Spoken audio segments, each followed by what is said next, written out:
भारत ने जो पहला हमला किया, मेरा मानना है कि वो किसी हथियार से नहीं, मतलब सेना के किसी हथियार से नहीं, वो किया इंडस वाटर ट्रीटी को अबेंस में डालकर, सिंधु जल समझौते को स्थगित करके।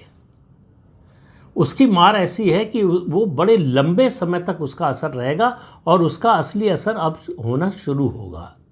अभी तो शुरुआत है, अभी पिक्चर बहुत बाकी है। पाकिस्तान को अपने एयरफील्ड के ख़त्म होने का जितना दुख होगा, उससे ज़्यादा दर्द होगा पानी की कमी से और पानी की बहुतायत से, दोनों से। यानी अब भारत तय करेगा कि पाकिस्तान को पानी मिले कि नहीं, और भारत तय करेगा कि पाकिस्तान में कब बाढ़ लानी है। तो इसलिए आसिम मुनीर के लिए ख़ास तौर से ऐसे समय जब पानी को लेकर सिंध और पंजाब में झगड़ा चल रहा हो, ऐसे समय में सिंधु जल समझौते का स्थगित होना एक तरह से डेथ नेल है आसिम मुनीर की योजनाओं के लिए। लेकिन आसिम मुनीर जिस हवा के घोड़े पर सवार थे, वहाँ ये सब बातें समझ में आती नहीं है, और उनको समझ में नहीं आया तो उन्होंने पहलगाम कराया।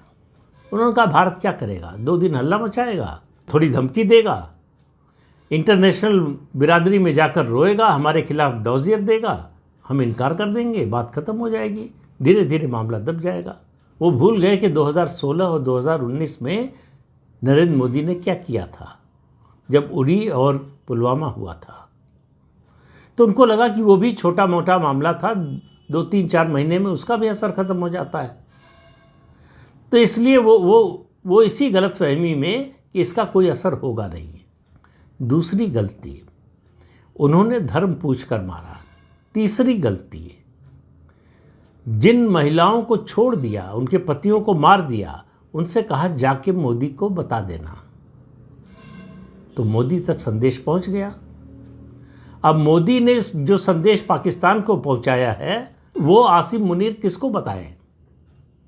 तो अमेरिका के सामने रोए, कहा कि हम समझौता करने को तैयार हैं, हम सफ़ेद झंडा दिखाने को तैयार हैं, किसी तरह से रुकवा दीजिए।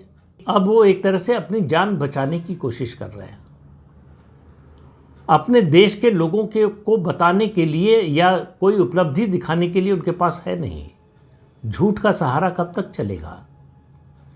और वो ज़माना भी नहीं रहा 1965 और 71 का, जब रेडियो झूठिस्तान चलता था।